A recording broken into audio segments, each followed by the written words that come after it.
যে রিপোর্টটি আমার হাতে এসছে একটা 21 পাতার রিপোর্ট। 21 পাতার এই রিপোর্টে ছত্রে ছত্রে তুলে ধরা হয়েছে মেটিকুলাস ডিজাইনের প্ল্যান, যা জুন মাস থেকে শুরু হয়েছিল। ওয়াকারুজ্জামান তাকে সেনাপ্রধান করার পরপরই তারপরেই তিনি জামাত, বিএনপি এবং ছাত্র লিডারদের সঙ্গে বসে বসে আর যত উগ্রবাদী সংগঠনের সঙ্গে বসে বসে এই প্ল্যানটাকে ডিজাইন করেন। এই প্ল্যানটা ডিজাইন করার পর তারপরেতে এই প্ল্যানটা অ্যাপ্রুভালের জন্য পাঠানো হয় ফ্রান্সে ডক্টর মোহাম্মদ ইউনূসের কাছে। ইউনূস তো প্রচুর কোটি টাকা দিয়েছেন। আমি এখানে কারেক্ট ফিগারটা লেখা নেই। এই যে গভর্নমেন্ট রিপোর্ট যেটা আছে, অশোক স্তম্ভ দেখতেই পাচ্ছেন, আমি নামটা দেখাচ্ছি না ইচ্ছা করে। এটা হচ্ছে রিপোর্টটা। এই রিপোর্টের একদম শুরু থেকে শেষ অবধি আপনার বিভিন্ন জায়গায় এখনো পর্যন্ত মার্কিং করতে পেরেছি, এখনো মার্কিং করতে পারিনি। আমি সব তো পড়ছি, এখন যত পড়ছি আমি শিহরিত হয়ে উঠছি যে কিভাবে একটা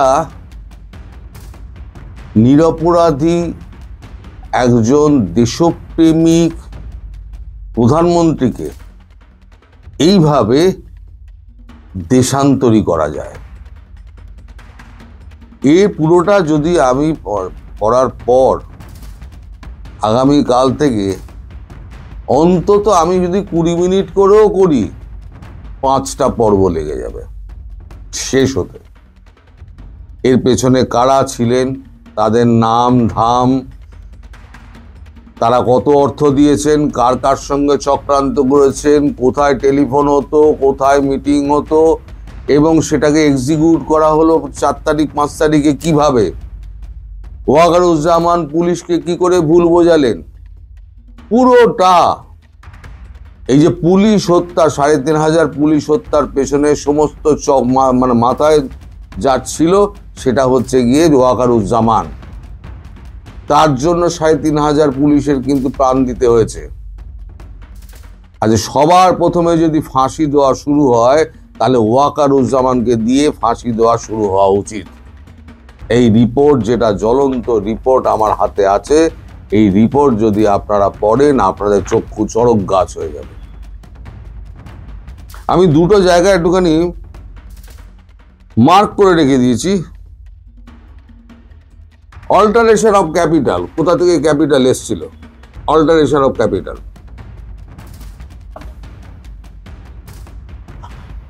একটা জায়গা মার্ক করা আছে ক্যাপিটালাইজেশন অফ প্রফিট,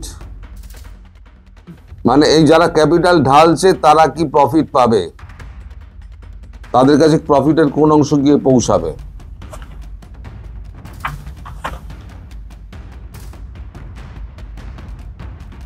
আর একটা অংশে লেখা রয়েছে, সেটা হচ্ছে প্রক্সি।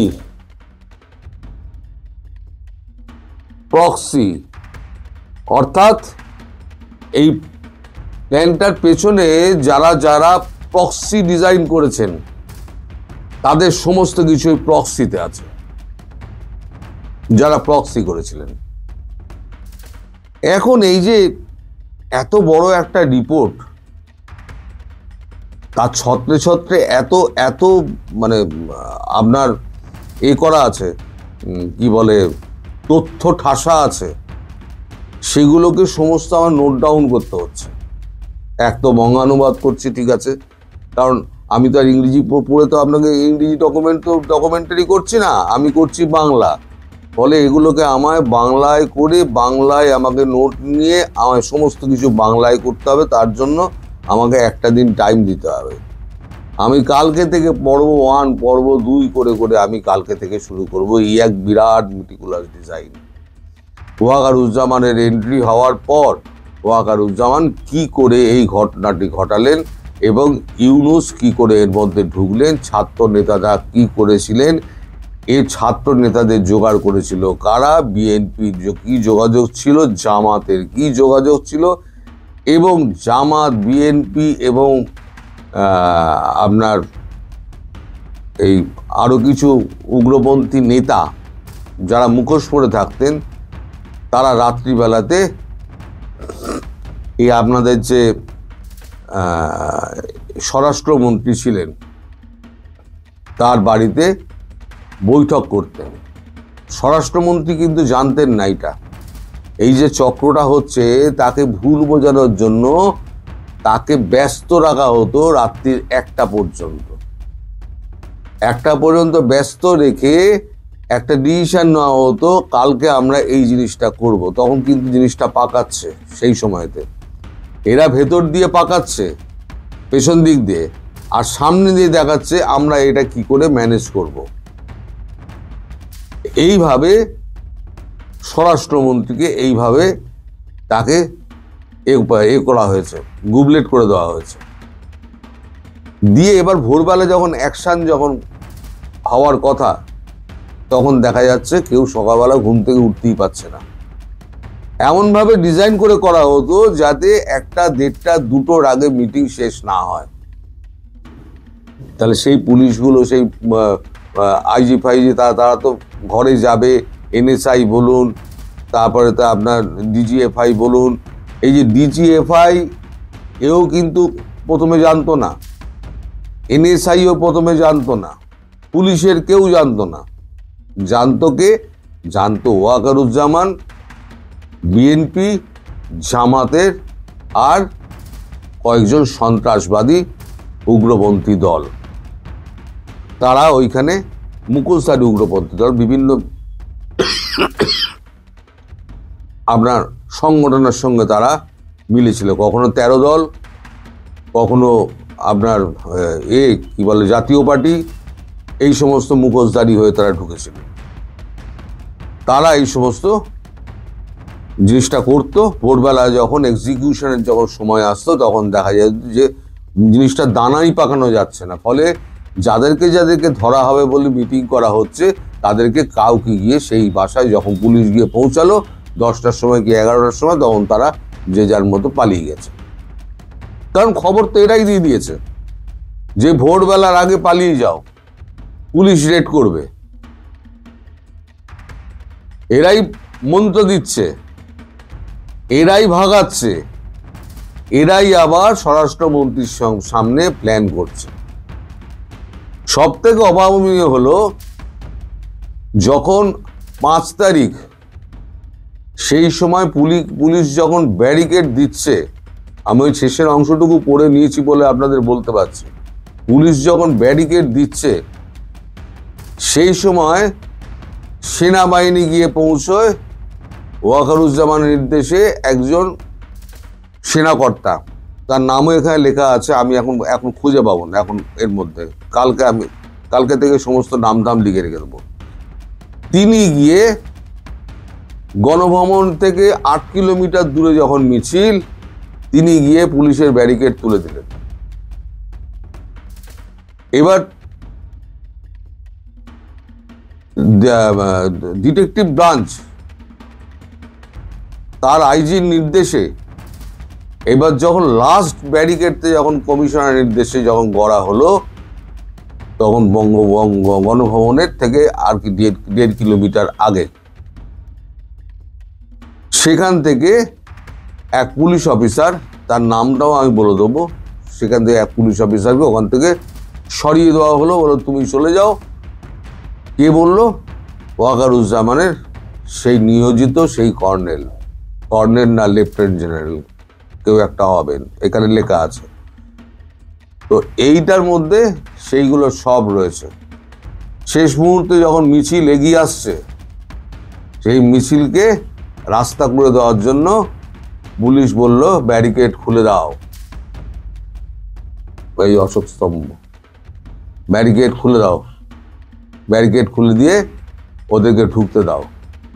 সেনাবাহিনী যখন ব্যারিকেড খুলে দিচ্ছে, তখন পুলিশ কি করবে? পুলিশ বাধ্য হয়ে সরে গেল। এবং শেখ হাসিনাকে তখন একটা বুদ্ধি দেওয়া হচ্ছে, সেই মুহূর্তে একটা দল বুদ্ধি দিচ্ছে, ওয়াকারুজ্জামান, তার দলবল, এবং সেখানে সেনাবাহিনীর থেকে নিয়োগ করা যে একজন মেজর ছিলেন, পার্সোনাল সিকিউরিটি একজন অফিসার ছিলেন মেজর, তার নামও আমি বলে দেবো কালকে, সেটাও এখানে আছে।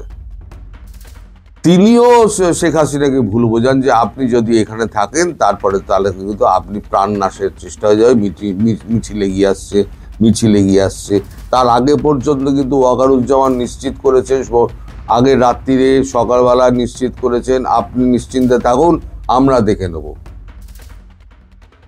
প্ল্যানটা ছিল শেখ হাসিনাকে একেবারে ওখানে পিটিয়ে হত্যা করা হবে। শেষ মুহূর্তে আমাদের ভারতবর্ষের সেনাপ্রধান অজিত দোভালের নির্দেশে যখন খবর পাঠান যে এখন 1 ঘন্টার মধ্যে যদি ওখান থেকে বার করে আপনারা ভারতবর্ষে পৌঁছে না দেন, তাহলে আমার এখান থেকে কমান্ডো বাহিনী যাবে। আমরা 8 ব্যাটালিয়ন কমান্ডো রেডি করে রেখে দিয়েছি, 12টা হেলিকপ্টার রেডি করে রেখে দিয়েছি, তাহলে কিন্তু আপনাদের নাক কাটা যাবে এবং আমরা ঢুকলে কিন্তু আর বেরোবো না। তখন বাধ্য হয়ে ইতিমধ্যে ওয়াকারুজ্জামান পৌঁছে গেছেন। তিনি একবার ফোন মারছেন জয়কে, একবার ফোন মারছেন পুতুলকে, একবার একে বোঝাচ্ছেন, শেখ রেহানাকে বোঝাচ্ছেন, একবার শেখ হাসিনাকে বোঝাচ্ছেন আপনি চলে যান। এইবার খবর, শেখ হাসিনা যখন বাধ্য হয়ে, উনি যেতে চাননি, বলেছেন আমার মৃত্যু হোক, এই মাটিতেই বাবা মারা গেছেন, এই মাটিতেই আমার মৃত্যু হোক, তখন ওরা জোর করে, কারণ যদি শেখ হাসিনার গায়ে হাত পড়ে তাহলে ভারতবর্ষ ছাড়বে না, এই হুমকিটা খাওয়ার পর তখন কিন্তু টননরে ওয়াকারুজ্জামানের যে আমি যদি শেখ হাসিনাকে যদি মানে অক্ষত শরীরে যদি আমি না ফিরিয়ে দিতে পারি ভারতবর্ষে, তাহলে পরে আমি প্রাণে বাঁচব না অন্তত। তাই তাকে বাধ্য হয়ে হেলিকপ্টারে করে বিমান করে C-130 করে তাকে আমাদের হিন্ডান এয়ারবেসে পাঠিয়ে দেওয়া হয়, যেখানে অজিত দোভাল তাকে রিসিভ করেন। এই পুরো ডিজাইনটা করা হচ্ছে গিয়ে ওয়াকারুজ্জামানের। পরে এখানে এবার এন্ট্রি নেন এখানে মোহাম্মদ ইউনুস। সে গল্প কালকে থেকে আমি শুরু করব, পর্ব 1, পর্ব 2, পর্ব 3, পর্ব 4 করে। আমি বেশি লম্বা হয়ে গেলে আপনাদের দেখার ধৈর্য থাকবে না। কিন্তু মানে এত মানে তথ্যে ঠাসা একটা প্রতিবেদন আপনি ছেড়ে বেরোতেও পারবেন না। আর আমি মনে করি প্রত্যেকটা বাংলাদেশির এটা জেনে রাখা উচিত যে গদ্দার এই সেনাবাহিনী যারা রয়েছে তাদের প্রতি শুধু ঘৃণা উড়ে দিন, ঘৃণা ঘৃণা আর ঘৃণা। কারণ এরা দেশকে রক্ষা করবে কি, দেশের প্রধানমন্ত্রীকে এরা শত্রুর হাতে বেচে দেয়। টাকা নিয়েছিল ওয়াকারুজ্জামান, কত টাকা ঠিক আমি জানি না, এখানে উল্লেখ নেই, তার টাকা নিয়েছিল, তার জ্বলন্ত প্রমাণ এইখানে রয়েছে। এই যে 22 পাতা, এই দেখুন 21 পাতার।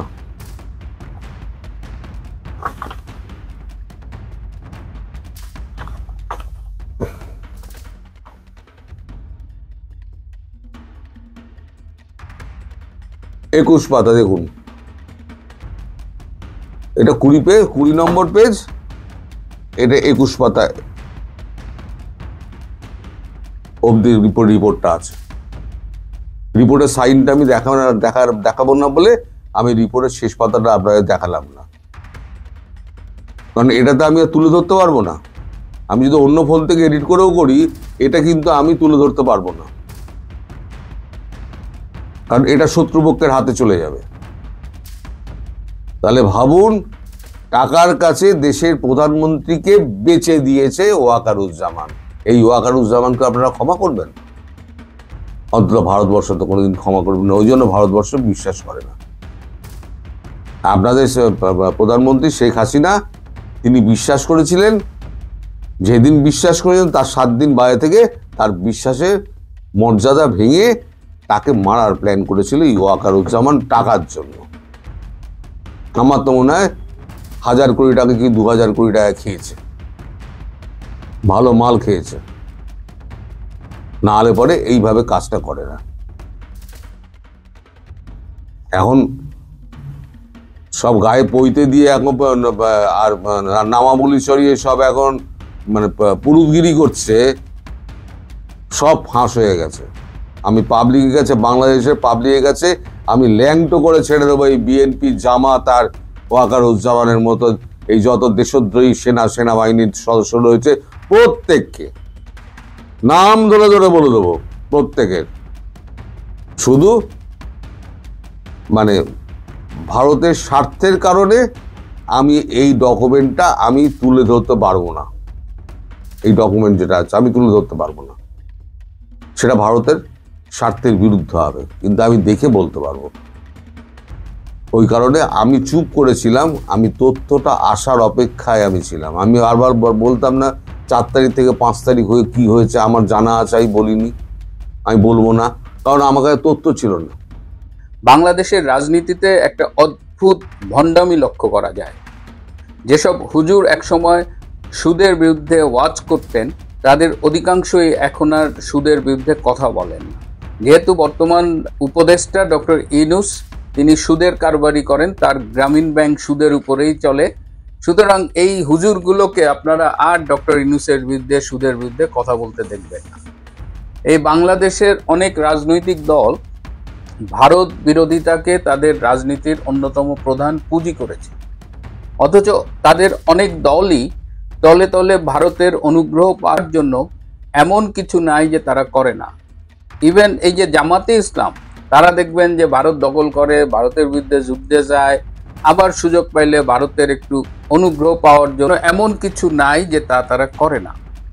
আমাদের বাংলাদেশের অন্যতম বৃহৎ রাজনৈতিক দল বিএনপি, তারা মুখে মুখে ভারত বিরোধিতার কথা বললেও তারাও ভারতের অনুকম্পা চায়। কিন্তু বাংলাদেশের রাজনীতিতে ইসরায়েল একটা স্পর্শকাতর নাম, এবং বাংলাদেশ অধিকাংশ দল প্যালেস্টাইনের পক্ষে তাদের অবস্থান বিভিন্ন সময়ে প্রকাশ করেছে। এই যে কদিন আগে গাজার পক্ষে ঢাকায় বিশাল একটা মিছিল হলো।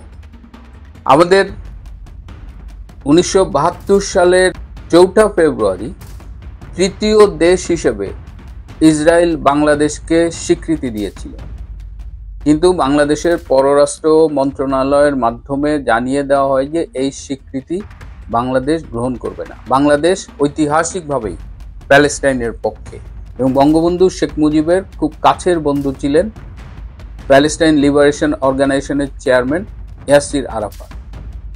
এবং বাংলাদেশের স্বাধীনতার 25 বছর পূর্তিতে, তখন শেখ হাসিনা প্রধানমন্ত্রী ছিলেন, তখন ইয়াসির আরাফাত বাংলাদেশে এসেছিলেন।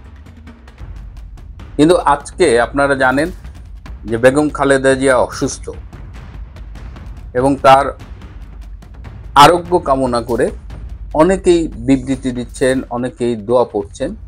আজকে ফেসবুকে একটা নতুন আরোগ্য কামনা দেখলাম। Bangladesh Israel friendship organization BIFO, এই অর্গানাইজেশনটি বেসড ইন জেরুজালেম, এই BIFOর পক্ষ থেকে খালেদা জিয়ার আরোগ্য কামনা করা হয়েছে। আমি আগেই বললাম ইসরায়েল একটা স্পর্শকাতর নাম, এটা একটা ইহুদি রাষ্ট্র, এবং বাংলাদেশের ইসলামপন্থী দলগুলোর কাছে এই ইহুদিরা মোটামুটি একটা বলা যায় যে পরিত্যাজ্য একটা নাম। তো ইসরায়েলের পক্ষ থেকে যখন খালেদা জিয়ার আরোগ্য কামনা করা হয়, ইসরায়েল বাংলাদেশ ফ্রেন্ডশিপ অর্গানাইজেশন, তো সেটা নিয়ে আমার দিক দিয়ে কোনো আপত্তি নাই, আমি যেহেতু একটা পশ্চিমা দেশে বাস করি। কিন্তু ফেসবুকে তারা যখন এই আরোগ্য কামনা করেছে, তারা সেখানে বলেছে যে ইসরায়েলের সাথে former prime minister Begum Khaleda জিয়ার একটা খুব ভালো সম্পর্ক ছিল। এই জায়গাটা আমার একটু খটকা লেগেছিল, কারণ এসব বাংলাদেশে ইসলামপন্থী দল বলেন বা ইসলামপন্থী যে রাজনৈতিক ধারা, দিনের শেষে সেটা লিড করেন বেগম খালেদা জিয়া বিএনপির চেয়ারপারসন হিসেবে, এবং তিনি তারও রাজনীতির একটা প্রোডাক্ট বলা যায় বা পণ্য বলা যায় ইসলাম। তো সেই নেত্রীকে BIFOর পক্ষ থেকে বলা হচ্ছে যে তিনি ইসরায়েলের খুব ঘনিষ্ঠ বন্ধু ছিলেন। কেমনে ছিলেন? তারা বেশ কিছু ডকুমেন্ট ফেসবুকে আপলোড করেছে। এই ডকুমেন্টগুলো 1994 সালের মার্চ মাসে।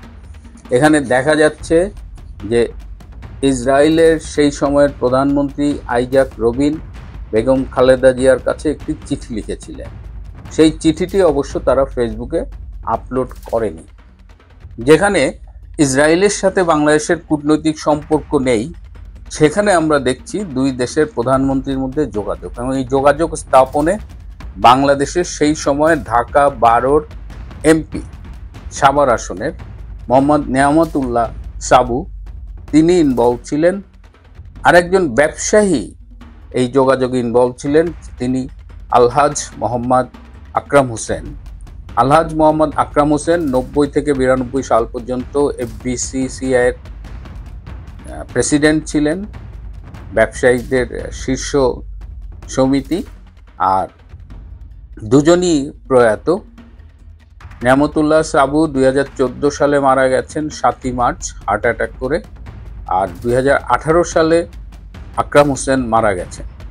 কিন্তু আমাদের কাছে যে ডকুমেন্টটা এসেছে, যেটা ফেসবুকে আপলোড করা হয়েছে, তাতে দেখা যাচ্ছে যে জাতীয় সংসদের প্যাডে মোহাম্মদ নেয়ামতুল্লাহ সাবু এমপি একটি ফ্যাক্স পাঠিয়েছেন হিজ এক্সিলেন্সি ড্যানিয়েল মেজিডোকে। ড্যানিয়েল মেজিডো হলেন একজন ইসরায়েলি কূটনীতিক, যিনি 2000 থেকে 2006 সাল পর্যন্ত আয়ারল্যান্ডে ইসরায়েলের অ্যাম্বাসেডর ছিলেন। 94 সালে তিনি একজন জুনিয়র কূটনীতিক ছিলেন, এবং তিনি, if I am not mistaken, তিনি সিঙ্গাপুরে পোস্টেড ছিলেন। এই নিয়ামতুল্লাহ সাবুর প্রেরিত ফ্যাক্সটির কপি তারা আপলোড করেছে ফেসবুকে। সেখানে লেখা আছে, his excellency Daniel Majido, thanks for your fax, your messages has been delivered to His Excellency the Foreign Minister of Bangladesh, Mr. A.S.M. Mustafizur Rahman, through the courtesy of Mr. Sabu MP. Our Foreign Minister will carry it to our Honorable Prime Minister within few moments. If you need any further assistance, please feel free to contact us as and when required. Regards, নিচে নিয়ামতুল্লাহ সাবুর signature. তার মানে হলো এই Daniel ম্যাজিডোকে ধন্যবাদ জানিয়েছে, এবং যে চিঠি ইসরায়েলি প্রধানমন্ত্রী আইজাক রবিন পাঠিয়েছেন, সেটি মুস্তাফিজুর রহমান, সেই সময়ের পররাষ্ট্রমন্ত্রী ছিলেন, তাকে দেওয়া হয়েছে। এই সাবু এমপি তাকে দিয়েছেন, এবং এই সাবু এমপি মুস্তাফিজকে দিয়েছেন। মুস্তাফিজ এটি বেগম খালেদা জিয়াকে কিছুক্ষণের মধ্যে পৌঁছে দেবেন, এই চিঠি দাবি করেছে। এবং এই চিঠি পাঠানোর ব্যাপারে যে হেল্প করেছে এফবিসিসিআই এর সাবেক প্রেসিডেন্ট মিস্টার আকরাম হোসেন, আলহাজ মোহাম্মদ আকরাম হোসেন। আকরাম হোসেনকে আবার আইজাক রবিনের, প্রধানমন্ত্রী আইজাক রবিনের অফিস থেকে ধন্যবাদ জানিয়ে চিঠি লিখেছিলেন আইতান হাবের। সেই চিঠির কপিও ফেসবুকে আপলোড করা হয়েছে, আপনার স্ক্রিনে দেখতে পাচ্ছেন। Mister Akram Hossain, President of the Chamber of Commerce, Bangladesh. Dear Mr. Hussain, on behalf of the Prime Minister, Mr.